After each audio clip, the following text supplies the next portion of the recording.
पाठ है डॉक्टर का अपहरण, इस पाठ को हमने पढ़ा था, परंतु ये पाठ उस दिन हमारा पूर्ण समाप्त नहीं हुआ था, तो बचा वचन करेंगे। तो ये जो पाठ है, ये पाठ एक विज्ञान कहानी है, विज्ञान पे आधारित कहानी है, जिसके रचयिता हैं डॉक्टर हरिकृष्ण देवसरे। इस कहानी के द्वारा जो लेखक है, उन्होंने प्रस्तुत कथा के माध्यम से, जो एक कथा है, इसके माध्यम से उद्योगों के अंधाधुंध विकास, मशीनों की बढ़ती संख्या और फैलते प्रदूषण, बढ़ती बीमारियां, जलवायु परिवर्तन के कुप्रभावों के बारे में हमें जागरूक करने का प्रयत्न किया है। अब तक जो कहानी यहाँ पे हुई थी वो एक बार मैं आपको संक्षिप्त में बताता हूँ, और जो आगे की कहानी है उसकी हम अभी यहाँ पे शुरुआत करेंगे। अब तक जो कहानी हुई है उसमें जो डॉक्टर भटनागर जी है, उनके पहले वर्णन दिया है उनके व्यक्तित्व का, कि वो एक ऐसे डॉक्टर थे जो कभी भी उनके घर लोग आते थे रात बेरात, और उन्हें जगा के इलाज के लिए वो ले जाया करते थे। और भटनागर जी भी है, बिना किसी नाराज हुए उनके साथ चल दिया करते थे, क्योंकि जो वे मरीजों की सेवा करना ही अपना परम कर्तव्य समझते थे। परंतु इसी बीच एक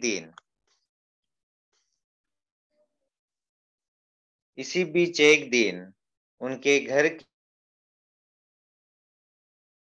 की जो डोरबेल है वो बजती है, और जो डॉक्टर भटनागर जी हैं वे उनके साथ चले जाते हैं। परंतु डॉक्टर भटनागर जी हमेशा, अगर ऐसे ही रात के समय किसी मरीज के इलाज के लिए जाते थे तो कुछ घंटों में, परंतु इस बार वे लौट के नहीं आए। इस बात से चिंतित उनकी जो पत्नी है श्रीमती भटनागर जी, उन्होंने अपने सगे संबंधियों, मित्र परिवार में इसके बारे में जांच करने की कोशिश की कि भटनागर जी उनके किसी के साथ है या उनके घर आए हैं। परंतु हर जगह पूछताछ करने के बाद भी उनके बारे में कोई खबर ना मिलने से उन्होंने सोचा कि शायद मरीज के पास गए हैं जो काफी बीमार है, या उसकी तबीयत अधिक सीरियस है, इसलिए भटनागर जी को देर हो रही है। परंतु फिर भी भटनागर जी ना लौटे, तो उन्होंने इसकी सूचना पुलिस थाने में दी। और भटनागर जी जो है बड़े ही जाने माने डॉक्टर हैं, तो इस बात से पुलिस भी बड़ी परेशान हुई कि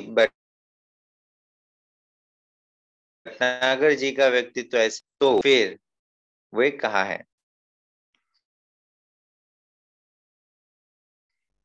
ये जो खबर है भटनागर जी के लापता होने की, वो भी केवल एक ही बार समाचार पत्र में छपी गई, क्योंकि इससे माहौल, जो ये लोग थे वे बड़े भयभीत होते जा रहे थे इस खबर से, और जो ये वातावरण है वो अधिक गंभीर ना हो जाए,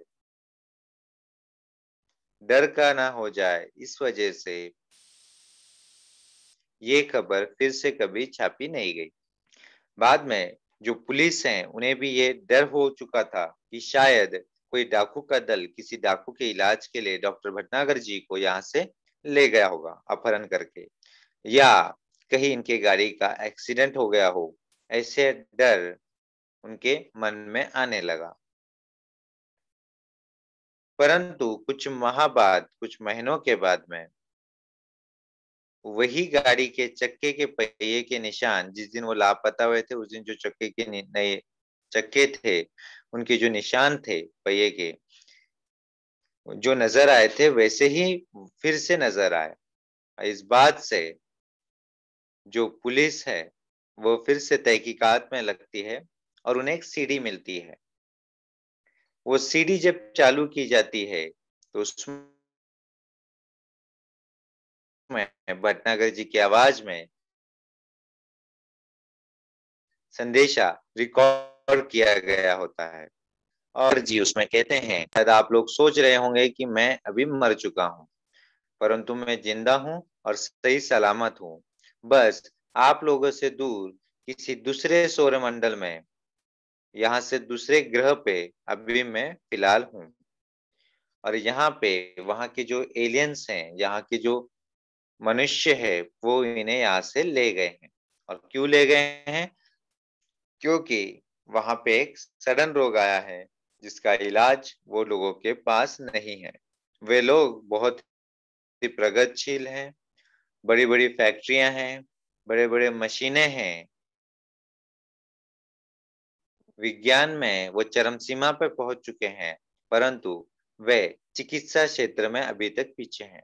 और चिकित्सा क्षेत्र में पीछे होने का उन्होंने कारण भी बताया कि यहाँ के लोग जो हैं उनकी चमड़ी काफी मोटी है और वे बहुत ही मजबूत शरीर के हैं जो जल्दी बीमार नहीं पड़ते। इस वजह से यहाँ पे कभी कोई चिकित्सा क्षेत्र में वे आगे बढ़ ही नहीं पाए, क्योंकि जिसकी जरूरत नहीं है उसमें कोई भी प्रयत्न नहीं करता कुछ नया खोजने की। इस वजह से अब जो बीमारी उनमें आई है सड़न की, उसका इलाज उन लोगों के पास वहां पे नहीं है। इसी कारण से भटनागर जी को यहाँ से अपहरण करके वे अपने ग्रह ले गए। और अपना ग्रह जो है पृथ्वी, यह सबसे पास का ग्रह उनके लिए था जहाँ पे जीवन है। इसीलिए उन्होंने इसके बारे में जांच की, खोज की कि सबसे सरलता से सिर्फ वे डॉक्टर भटनागर जी को ही वहां से यहाँ पे लेके आ सकते हैं। और डॉक्टर भटनागर जी के बारे में उस ग्रह के लोगों को कहाँ से पता चला? जब भटनागर जी को अमेरिका में पुरस्कार दे के सम्मानित किया गया तो ये खबर हर जगह छपी, जो बड़े आसानी से उन लोगों के, उस ग्रह के लोगों तक पहुंच पाई जो खुफिया रूप से सूचना डॉक्टर भटनागर के बारे में एकत्रित कर रहे थे। तो आइए अब आगे का जो पाठ है उसकी हम यहाँ पे शुरुआत करते हैं कि उसमें क्या दिया गया है। हाँ, आप सोच रहे होंगे कि जो देश विज्ञान में इतने आगे बढ़ चुका है वो चिकित्सा शास्त्र में इतना पीछे कैसे रह गया। अब यहाँ पे भटनागर जी जो है वो एक सवाल करते हैं कि वे जब संदेशा दे रहे हैं, पुलिस वाले हैं वहां पे या सभी लोग जो सुन रहे हैं उन्हें, वे कहते कि आप लोगों को मैंने बताया कि ये जो लोग हैं यहाँ पे, उस ग्रह के जो लोग हैं, वे बड़े ही विज्ञान में चरम सीमा तक पहुंच चुके हैं, आगे बढ़ चुके हैं, परंतु फिर भी ये लोग चिकित्सा शास्त्र में इतने पिछड़े कैसे हैं। तो इसका कारण ये रहा है कि यहाँ के निवासियों का शरीर बहुत मजबूत होता है।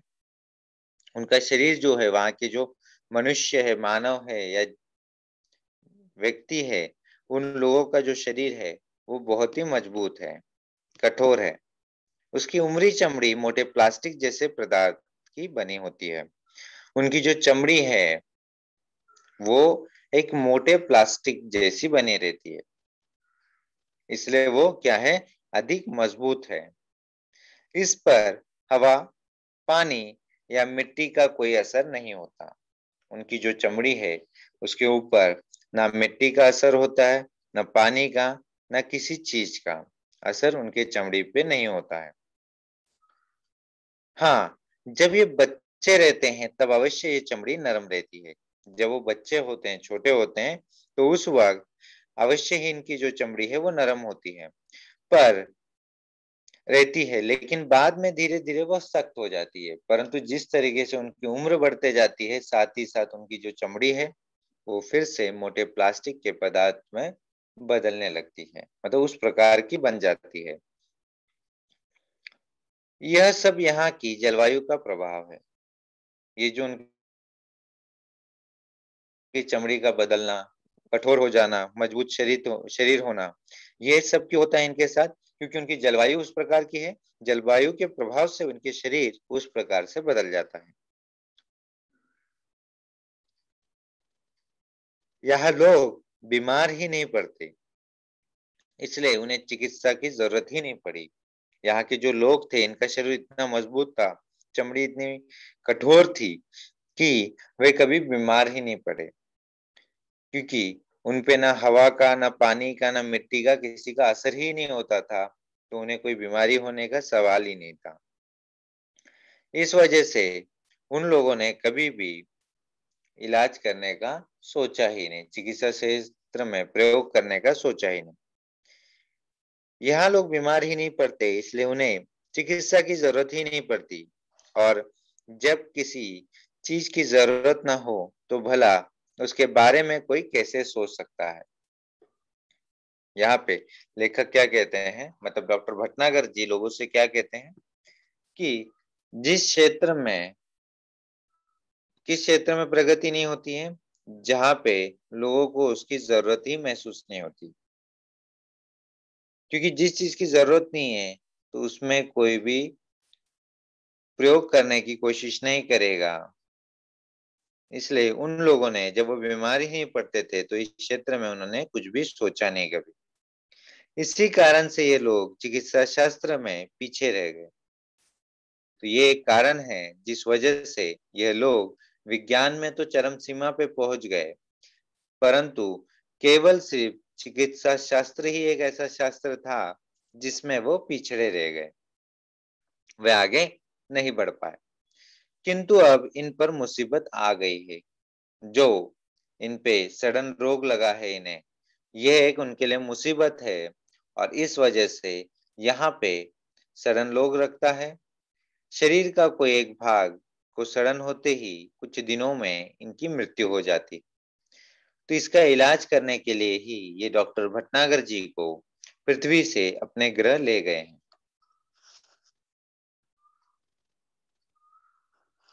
अब यहाँ पे आगे भटनागर जी जो हैं वे बताते हैं, मैंने सड़न रोग का अध्ययन कर लिया है और इनके शरीर की बनावट का भी।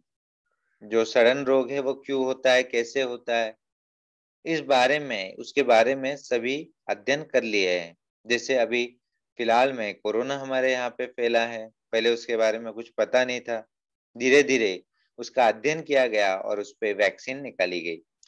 उसी प्रकार से जो डॉक्टर भटनागर जी हैं, उन्होंने भी उस ग्रह के लोगों को जो सडन रोग हो रहा था उसका अध्ययन कर लिया है। और उनकी जो शरीर की बनावट है, जैसे जरूरी नहीं है कि हर ग्रह के व्यक्ति या मनुष्य एक समान हो, उनकी शरीर की जो बनावट है वो भिन्न है हमारे शरीरों से। इसलिए डॉक्टर भटनागर जी को फिर से वहां पे उनके शरीर का अध्ययन करना पड़ा। तो अब इन्होंने दोनों चीज का अध्ययन कर लिया है, बीमारी का भी और शरीर के बनावट का भी। किंतु समस्या ये है कि पृथ्वी के चिकित्सा सिद्धांतों को यहाँ लागू नहीं किया जा सकता।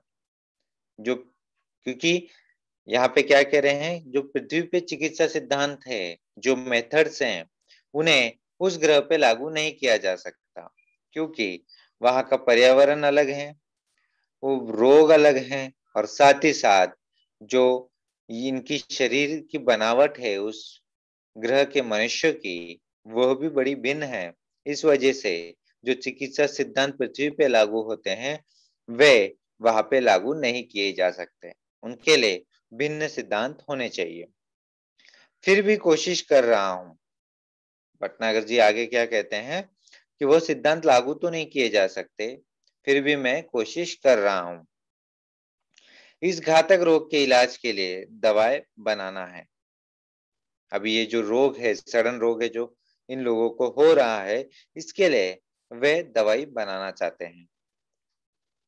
अंग प्रत्यारोपण के लिए दवाएं तथा आवश्यक साज सामान बनवाना है। अब देखिए वो बहुत प्रगतिशील है, परंतु ना वहां पे कुछ अंग प्रत्यारोपण के लिए दवाइयां हैं, ना आवश्यक जो साज सामान लगता है वह है, कुछ भी नहीं है।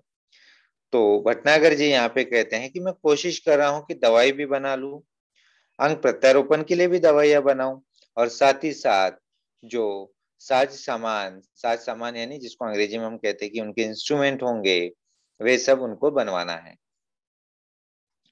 ये काम अकेले मेरे लिए कर पाना संभव नहीं है। ये जो कार्य है ये कर पाना डॉक्टर भटनागर जी के लिए संभव नहीं है। तो इसलिए वे अब क्या करते हैं, मेरा छुटकारा भी यहाँ से तभी होगा जब मैं इन्हें इसी मुसीबत से बचने का रास्ता बता सकूं। भटनागर जी आगे बताते हैं कि ये मेरे अकेले के लिए संभव नहीं है कि इसका इलाज कर पाना, दवाइयां बनाना और साथ ही साथ उसका साज सामान भी तैयार करना। और वे साथ ही साथ ये भी बताते हैं कि इस ग्रह से ये लोग मुझे वापस तभी छोड़ेंगे, यानी यहाँ से मेरा छुटकारा सिर्फ केवल तभी होगा जब इन लोगों को इस बीमारी से छुटकारा मैं बता सकूं कि किस प्रकार से आप इस बीमारी से बच सकते हैं। इसलिए अब ये लोग योजना बना रहे हैं कि मेरी सहायता के लिए पृथ्वी से कुछ और वैज्ञानिकों और डॉक्टरों को लाया जाए। अब भटनागर जी अकेले तो ये नहीं कर सकते हैं। अब इनकी सहायता के लिए ये लोगों ने, वहां के जो मनुष्य हैं, उन्होंने योजना बनाई है कि और भी कुछ वैज्ञानिकों को और साथ ही साथ कुछ डॉक्टरों को पृथ्वी से अपहरण करके उस ग्रह पे लाया जाए, ताकि वे डॉक्टर भटनागर जी की सहायता कर सके और जो ये बीमारी है उसका इलाज यहाँ पे ढूंढा जा सके। मैं उनकी बात से सहमत नहीं हूँ।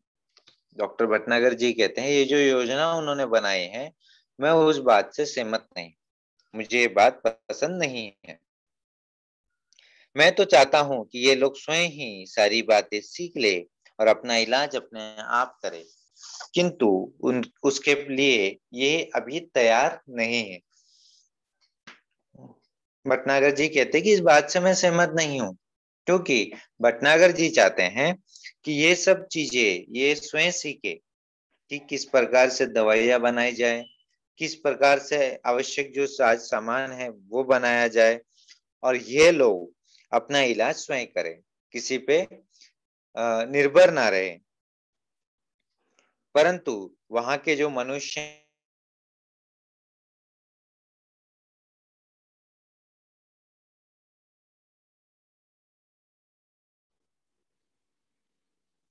यही कारण है कि अब यह बात गुप्त रखी जा रही है। अब भटनागर जी को ये बात पसंद नहीं थी, इस बात से सहमत नहीं थे, तो इसकी जो योजना है यह सब गुप्त रखी जा रही है। डॉक्टर भटनागर जी से ये बातें छुपाई जा रही है। क्यों? क्योंकि भटनागर जी को ये पसंद नहीं है, गुप्त जा रही है, रखी जा रही है कि पृथ्वी से कब और कितने डॉक्टरों और वैज्ञानिकों का अपहरण करके उन्हें यहाँ लाया जाएगा। कौन सी बातें गुप्त रखी जा रही है?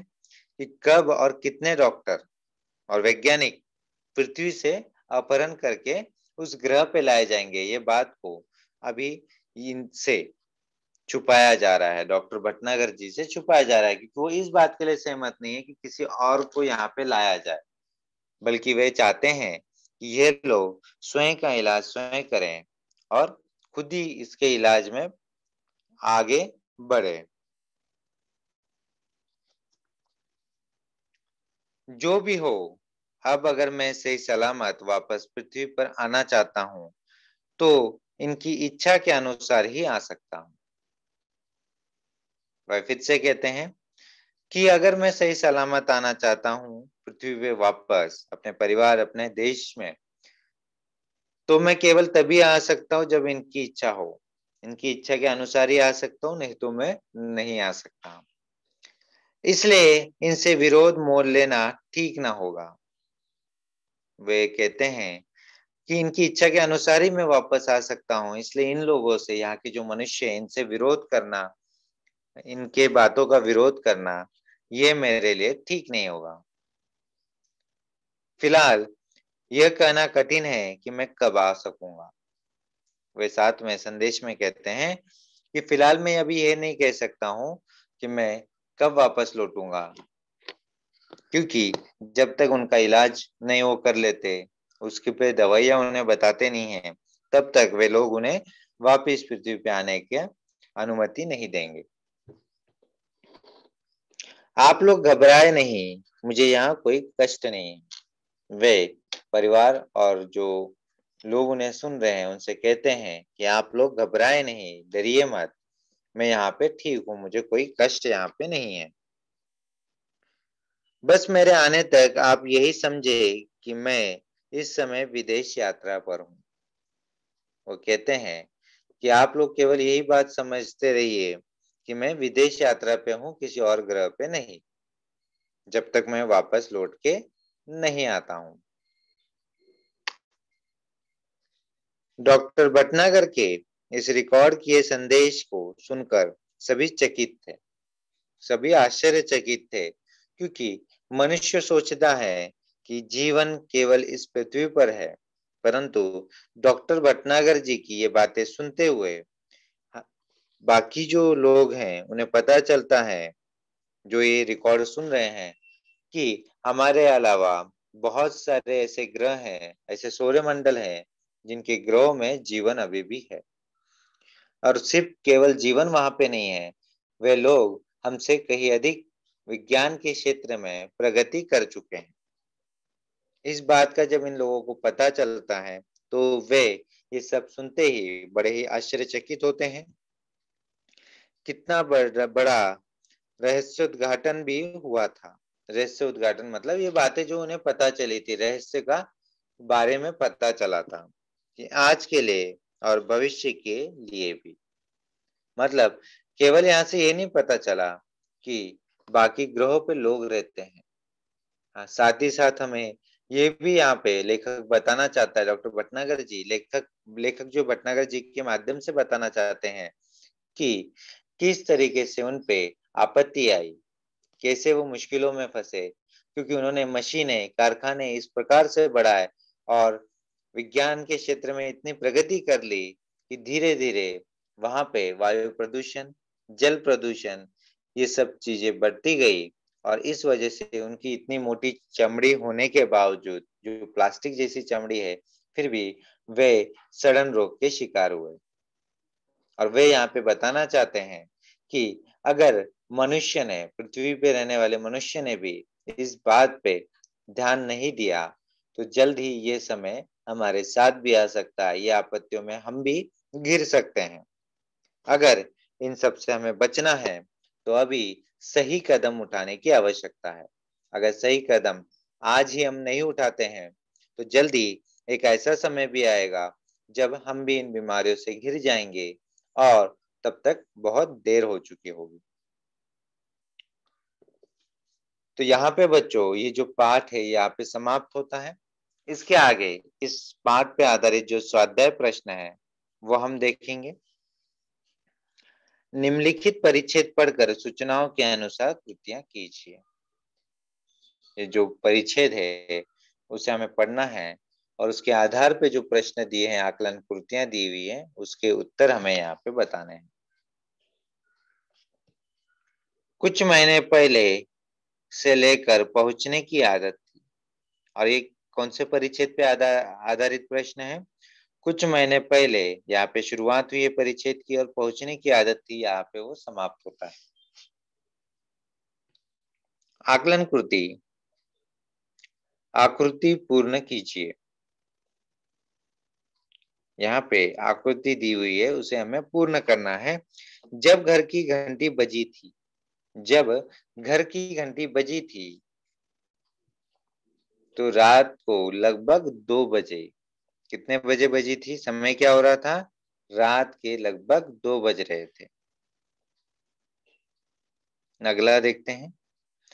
अक्सर रात को डॉक्टर भटनागर को जगाने वाले, डॉक्टर भटनागर जी को अक्सर, हमेशा मतलब रात में कौन जगाता था?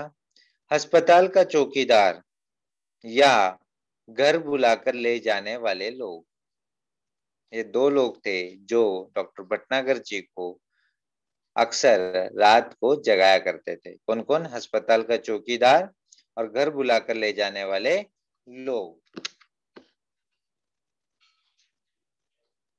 डॉक्टर भटनागर जिसे मानते थे अपना फर्ज, डॉक्टर भटनागर जी किसे अपना फर्ज मानते थे? मरीजों की सेवा करना, यही वो अपना परम कर्तव्य भी मानते थे और फर्ज माना करते थे।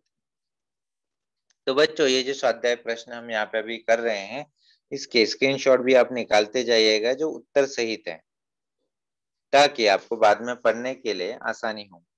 आइए इनके उत्तर हम देखते हैं। जब घर की घंटी बजी थी, रात को लगभग 2 बजे थे। अक्सर रात को डॉक्टर भटनागर को जगाने वाले कौन है? अस्पताल का चौकीदार और घर बुलाकर ले जाने वाले लोग। डॉक्टर भटनागर जिसे मानते थे अपना फर्ज, अपना परम कर्तव्य, वो क्या था?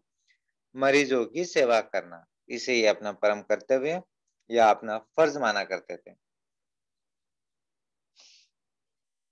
तो बच्चों, इसके स्क्रीनशॉट साथ ही साथ निकालते जाइएगा।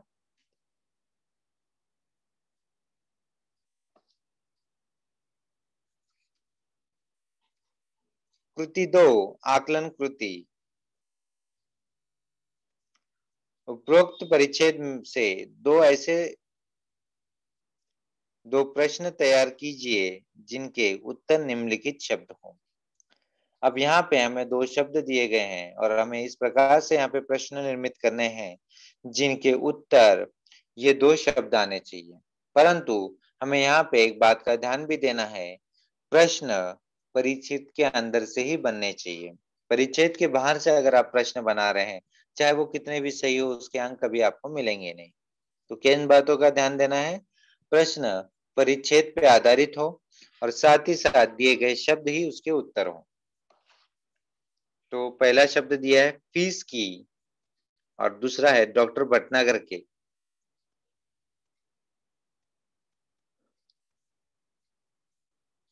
अब यहाँ पे जो पहला प्रश्न हम बना सकते हैं फीस की, ये उत्तर उसका आना चाहिए। तो प्रश्न बनेगा, डॉक्टर भटनागर किस बात की चिंता नहीं करते थे? डॉक्टर भटनागर जी जो थे, किस बात की चिंता नहीं करते थे? तो उसका उत्तर आएगा फीस की चिंता वे नहीं करते थे। अगला जो हमें शब्द दिए हैं कई, वो है डॉक्टर भटनागर के।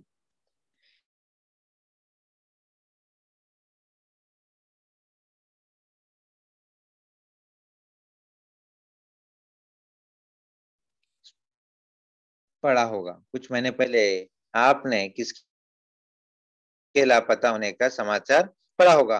तो उसका उत्तर था डॉक्टर भटनागर के लापता होने का समाचार पढ़ा था। अगला है सत्य और असत्य। अब जो 2 वाक्य हमें दिए गए हैं, वे सत्य हैं, सही है, या असत्य है यानी गलत है। पहला है, रात को जगह देने पर डॉक्टर भटनागर बुरा नहीं मानते थे। तो भटनागर जी का जहाँ पे व्यक्तित्व बताया गया, वहां पे उन्होंने बताया था कि डॉक्टर भटनागर किसी बात का बुरा नहीं मानते थे, क्योंकि वे मरीजों की सेवा करना ही अपना परम कर्तव्य, अपना फर्ज माना करते थे। इसलिए वो किसी को रात में अगर कोई जगाता है तो वो बुरा नहीं मानते थे। तो पहला जो वाक्य वो क्या है? सत्य है। डॉक्टर भटनागर को अस्पताल पहुंचने में अक्सर देर हो जाया करती थी।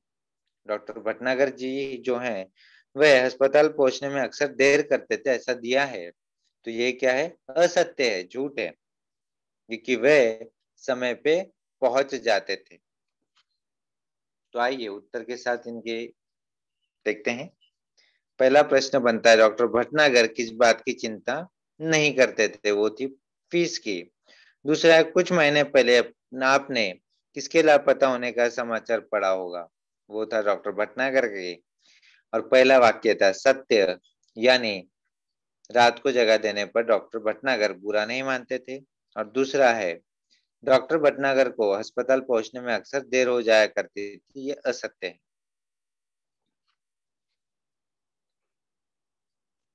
अगला है कृति 3, शब्द संपदा। शब्द संपदा कृति। इन शब्दों के समानार्थी शब्द लिखिए। समानार्थी यानी जिनका अर्थ समान होता है परंतु शब्द अलग हो। जैसे हम पानी के लिए नीर का प्रयोग करते हैं या जल का प्रयोग करते हैं, उसी प्रकार से यहाँ पे समानार्थी शब्द हमें लिखने हैं। पहला है लापता, और लापता का अर्थ है गुम, खो जाना। ओके। दवाई, दवाई के लिए क्या आएगा? औषधि। चिंता यानी फिक्र। समाचार का अर्थ होता है खबर। तो यहाँ पे हमें क्या करने थे? समानार्थी लिखने थे। लापता का आया गुम, दवाई का औषधि, चिंता का फिक्र, समाचार का खबर। अगला है इन शब्दों के विरुद्धार्थी शब्द लिखिए। विरुद्धार्थी मतलब जैसे अच्छे का बुरा, इस प्रकार से हमें यहाँ पे समानार्थी शब्द सॉरी विरुद्धार्थी शब्दों का प्रयोग करना है। पहला हमें दिया है जागना, उसका विरुद्धार्थी क्या होगा? सोना। रात तो दिन। बुरा उसका आएगा भला। घर उसका आएगा बाहर।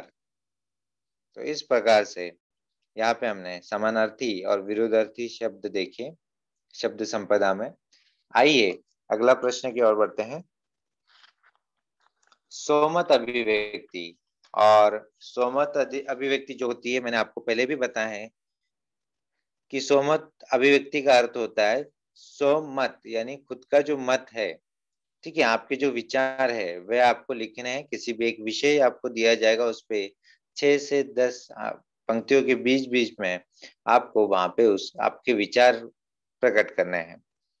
यहाँ पे जो विषय हमें दिया है वो है मरीजों की सेवा करना डॉक्टर का परम धर्म है। इस विषय पर अपने विचार 8 से 10 पंक्तियों में लिखिए। क्या दिया गया है? मरीजों की सेवा करना डॉक्टर का परम धर्म है। इस बारे में आपको आपके विचार लिखने हैं। आपको क्या लगता है, ये है, नहीं है, कैसे है, क्या है, जो भी आप सोचते हैं इस बारे में वो आपको लिखना है।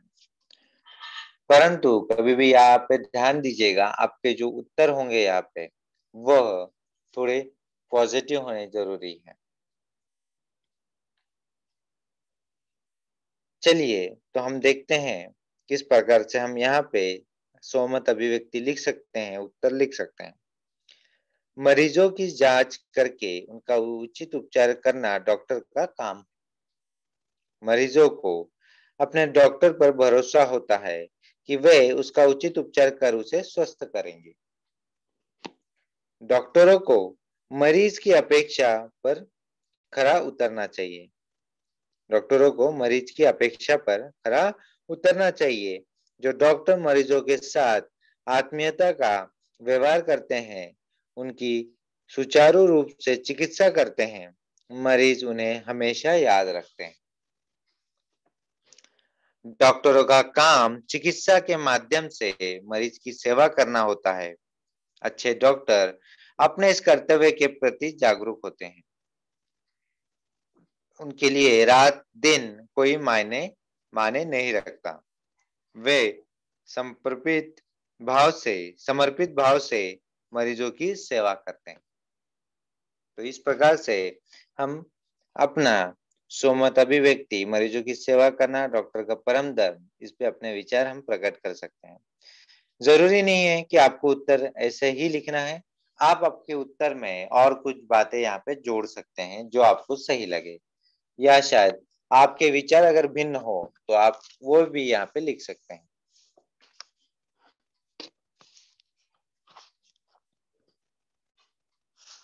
आइए अगले प्रश्न की ओर यहाँ पे बढ़ते हैं। निम्नलिखित परिच्छेद पढ़कर सूचनाओं के अनुसार कृतियां कीजिए। परिच्छेद की शुरुआत होती है किंतु उस दिन, और कहाँ तक है? सूचना तुरंत दी जाए। किंतु उस दिन से शुरुआत होती है और सूचना तुरंत दी जाए यहाँ पे ये समाप्त होता है। पहला है आकलन कृति। आकृति पूर्ण कीजिए। डॉक्टर भटनागर के बारे में उनकी पत्नी का अनुमान। डॉक्टर भटनागर के बारे में उनके पत्नी का अनुमान तो क्या था? मरीज की हालत गंभीर होना या सीधे अस्पताल चला जाना। हैरानी बढ़ने का कारण। हैरानी कब बढ़ी? मरीजों का डॉक्टर के घर पर पूछताछ करना। जब मरीजों के परिवार वाले सगे संबंधी डॉक्टर की पूछताछ के लिए उनके घर आने लगे, तब हैरानी बढ़ी। तो उत्तर क्या आएगा? मरीजों का डॉक्टर के घर पर पूछताछ करना। शाम को की गई कार्रवाई। शाम को की गई कार्रवाई क्या थी? पुलिस स्टेशन को सूचित करना। पुलिस स्टेशन को सूचित किया गया था। तो यहाँ पे उत्तर के साथ प्रश्न है। डॉक्टर भटनागर के बारे में उनकी पत्नी का अनुमान। मरीज की हालत गंभीर होना या सीधे अस्पताल चला जाना। हैरानी बढ़ने का कारण। मरीजों का डॉक्टर के घर पर पूछताछ करना। शाम को की गई कार्रवाई। पुलिस स्टेशन को सूचित करना। दूसरी है आकलन कुर्ती। आकृति पूर्ण कीजिए। पुलिस की कार्रवाई। पुलिस की कार्रवाई क्या थी? चारों ओर खोज शुरू। और दूसरा वायरलेस से संदेश भेजना। घटना से संबंधित सूत्र। डॉक्टर भटनागर को ले जाने वाली गाड़ी के पहियों के निशान। एक ही सूत्र था, एक ही सबूत था। वो क्या था? डॉक्टर भटनागर को ले जाने वाली जो गाड़ी थी उसके पहियों के निशान थे। निम्नलिखित वाक्यों को परिच्छेद के घटनाक्रम के अनुसार लिखिए।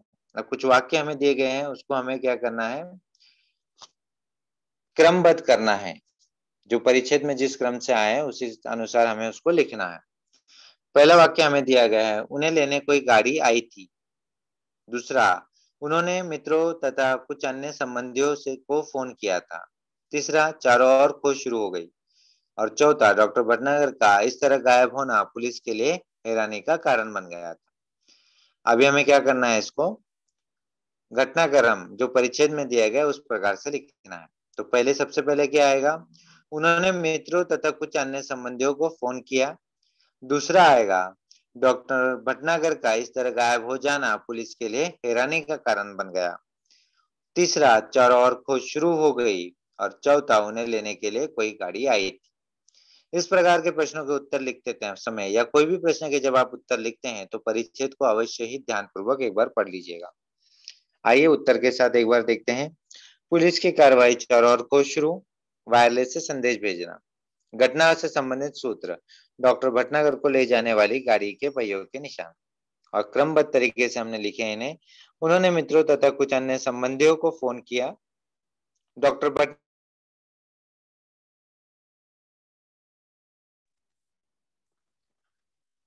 डॉक्टर भटनागर का इस तरह गायब हो जाना पुलिस के लिए हैरानी का कारण बन गया। चारों ओर खोज शुरू हो गई। उन्हें लेने के लिए कोई गाड़ी आई। शब्द संबंधाकृति। शब्द समूह के लिए परिच्छेद में आए एक एक शब्द लिखिए। हमें क्या करना है? वहां से एक एक शब्द चुनने और वो लिखने हैं।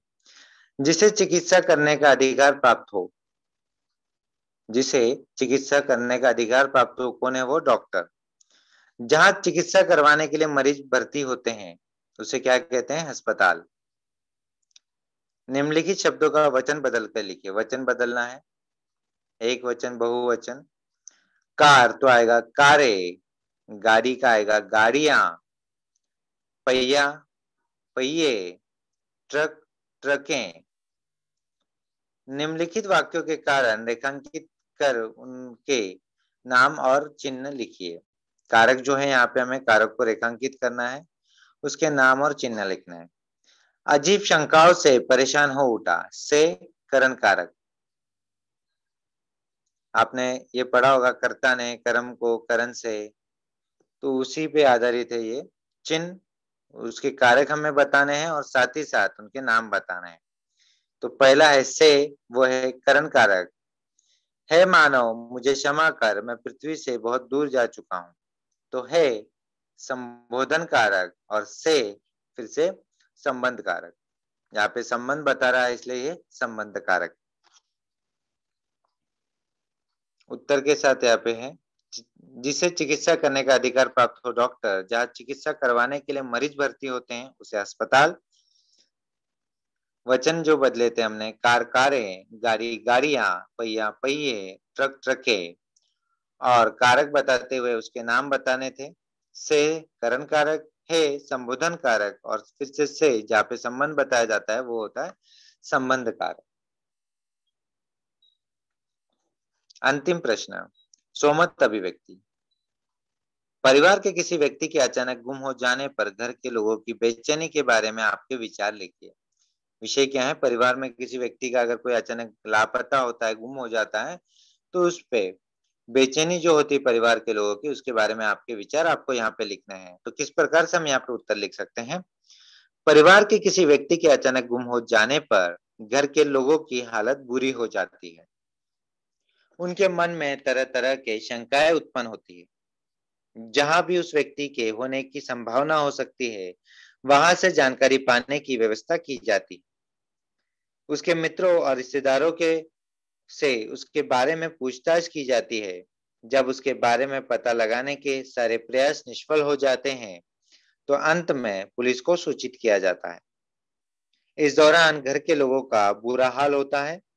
जब तक गुम गया व्यक्ति मिल नहीं जाता, तब तक घर में मातम छाया रहता है। तो इस प्रकार से हम, जब परिवार में से कोई व्यक्ति अचानक गुम हो जाता है, तो इस पे लोगों की बेचैनी कैसे होती है परिवार के सदस्यों की, उसके बारे में इस प्रकार से हम अपने मत यहाँ पे प्रकट कर सकते हैं। तो बच्चों, यहाँ पे हमारा ये पाठ समाप्त होता है, और इसका जो स्वाध्याय है वो भी हम यहाँ पे समाप्त करते हैं। Hello sir.